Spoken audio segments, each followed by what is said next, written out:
வாஸ்துபடி கட்டிய வீட்டில் இருக்கக்கூடியவர்களுக்கும் நிறைய பிரச்சனைகள் இருக்கு. 100% வாஸ்துபடி அவங்க வீடு கட்டியிருக்காங்க. ஆனாலும் அவங்க வீட்டில் ஏகப்பட்ட பிரச்சனைகள் அப்படிங்கிறது இருக்கு.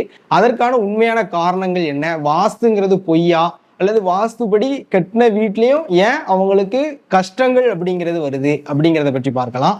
நான் அபிஷானந்த குருஜி, நித்திய ஜோதிடத்திலிருந்து. இன்னைக்கு நம்ம பார்க்கக்கூடிய டாபிக், வாஸ்து 100% சரியாக இருந்தாலும் வீட்டில் பிரச்சனைகள் வருவதற்கான காரணங்கள் என்ன அப்படிங்கிறத பற்றி பார்க்க போகிறோம்.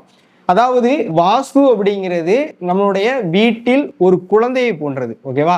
ஸோ நம்ம வீட்டில் ஒரு குழந்தை 100% நல்ல நிலையில் இருந்ததுன்னா நம்மளுடைய எண்ண அலைகள் எப்படி இருக்கும் அப்படிங்கிறத முதல்ல புரிஞ்சுக்கோங்க. வாஸ்துபடி 100% எல்லாம் பர்ஃபெக்டா இருக்கு. ஆனாலும் இந்த வீட்டில் வரக்கூடிய காற்றோட்டமாக இருக்கட்டும் இல்லை வெப்ப ஓட்டமாக இருக்கட்டும், உள்ளேயே தங்கக்கூடிய ஒரு அமைப்பு இருந்தது அப்படின்னா அந்த வீட்டில் கட்டாயமாக பிரச்சனைகள் அப்படிங்கிறது வரும். உதாரணத்திற்கு ஒரு குழந்தைக்கு அடிக்கடி உடல்நிலை சரியில்லாமல் போகுதுன்னு வச்சுக்கோங்களேன். அந்த வீட்டில் அப்போ பிரச்சனைகள் அப்படிங்கிறது உருவாகிக்கிட்டே தானே இருக்கும். அப்போ நம்ம வீடையும் ஒரு குழந்தையாக பாவிக்க வேண்டும். 100% நல்ல குழந்தை பிறந்திருந்தாலும் அந்த வீட்டிற்குள் வெப்ப ஓட்டமும் காற்றோட்டமும் 100% நல்ல நிலையில் இருந்தால் மட்டும்தான் உங்களால் நல்ல நிலைகளுக்கு செல்ல முடியும். ஓகேவா? இதை நீங்க அக்செப்ட் பண்ணீங்கன்னா கீழே எஸ்ன்னு கமெண்ட் பண்ணுங்க. நன்றி, நல்வாழ்த்துக்கள்.